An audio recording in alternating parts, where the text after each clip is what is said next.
talk about Barrios, and Jaron Ennis. People saying this in negotiations. That I talked about yesterday, how they said Terrence Crawford could be dropping the WBC belt and making a unification bout. And then Boots is hoping to get the winner after he get done with Barrios, Keith Thurman and stay on this. I heard that fight been already signed. I'm guessing Crawford gonna drop the WBA too, and he gonna get upgraded. Now, what does Mario Barrios tell us about Jaron Boots Ennis? Let's talk about that. And it's just a name. Could it be the toughest fight on his list? I mean, it could be. I mean, I never really rated Barrios too high, but Barrios, he been in there. He could take a punch. You know, a Diamondov at 140 pounds, who Kim Sims just fought. You know, him and Barrios had a war. You know, Keith Thurman and him fought in 10s. You know, Keith couldn't get him out of there, but Keith is historically inactive. So there's a number of things that happens there. But Barrios is a big guy. I mean, you got to remember, he started off like at featherweight. You know, he's 5'10", you know, was almost 6 foot long guy. Can stick and move, but I'm not really expecting Jaron Boots Ennis to have the stiffest of tests here. He looked good versus Ugas, but once again, that was Ugas that was shot worn. I mean, he already older than what he is. He got knocked out versus Tank. You can say he was weight drained. He was supposed to fight Regis Progress, and he told Regis that he couldn't make the weight no more. So here comes Tank Davis. So, I mean, it's just a name. It's the biggest name that Ennis then fought. And that's what it boiled down to. You got to get named. We all care more about names than the quality of opponents. You know, especially when it comes to, certain fighters. So I think, this is a good fight for him. Barrios got power. Barrios got some speed. Barrios can bang. Barrios can take a punch. Barrios can give a punch. So, it's a good test for him. Do I expect Barrios to, give him a run for his money? Absolutely not. But you don't go from fighting the Avalas, whatever his name was, and the Kerry Turkajans, and, obviously he didn't get the decision versus Chris Van Deer because of the clash of heads or whatever, or the no contest. But he getting up there in the name bout.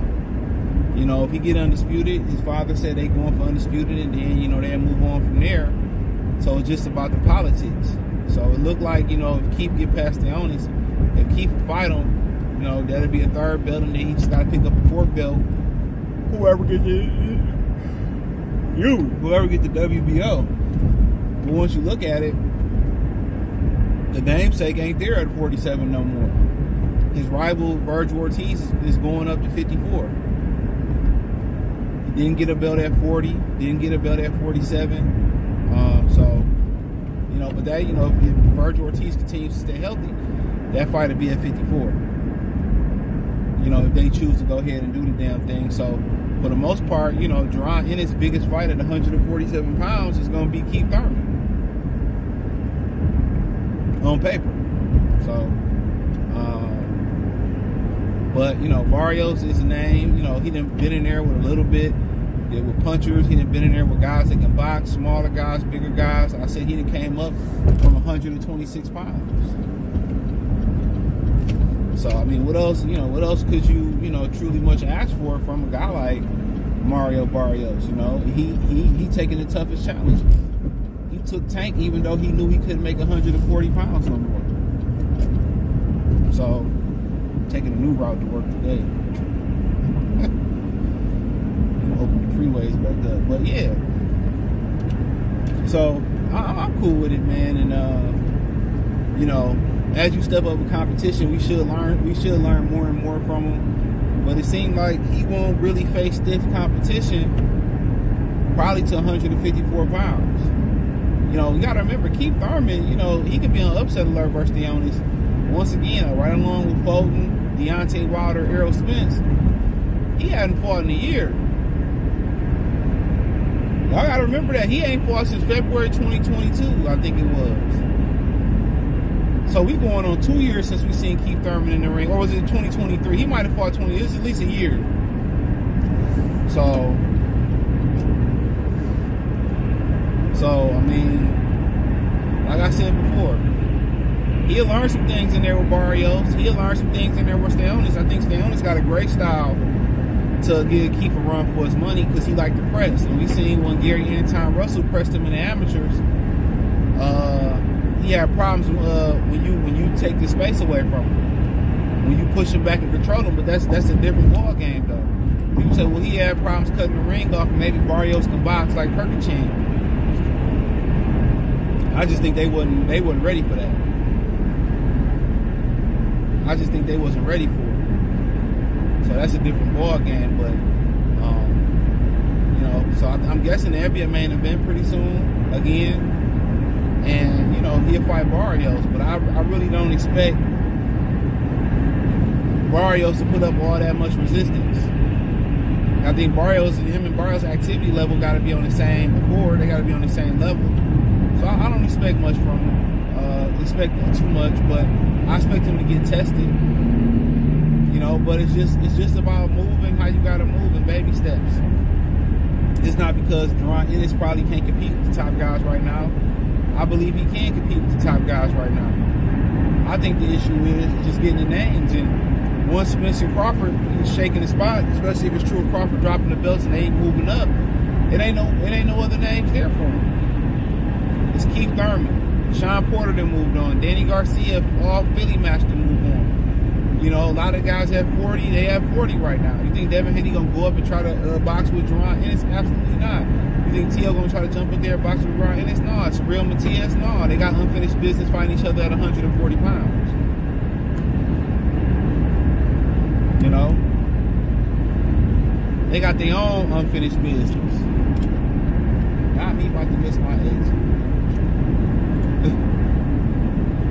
So they got their own unfinished business right now. So it's just going to be about him looking impressive, marketing himself, you know what I'm saying? And beating these dudes in impressive fashion and staying as active as possible. And then he got the other problem, like who you signing with. And if he signed fighting Barrios in the Unification bout, it sounded like he running with Al Heyman. Now, apparently his promoter, Cameron Duncan, was known for managing a lot of guys, you know, Terrence Crawford, Tim Bradley over the years. He was the top ranked Al Heyman. He managed a lot of their fighters.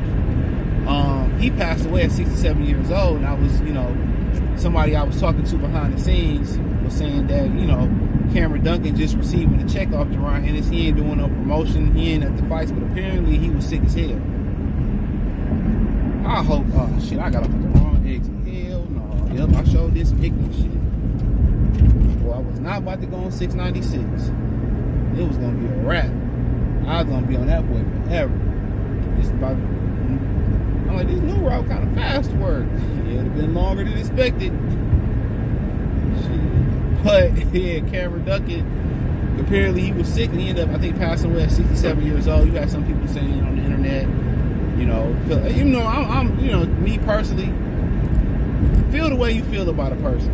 But my thing is, if you got something bad to say about somebody, say it while they're alive, say it while they're in the presence. You know, don't be saying it when a dude pass away or saying it when they're not around. Don't say nothing about nobody that you wouldn't say to their face.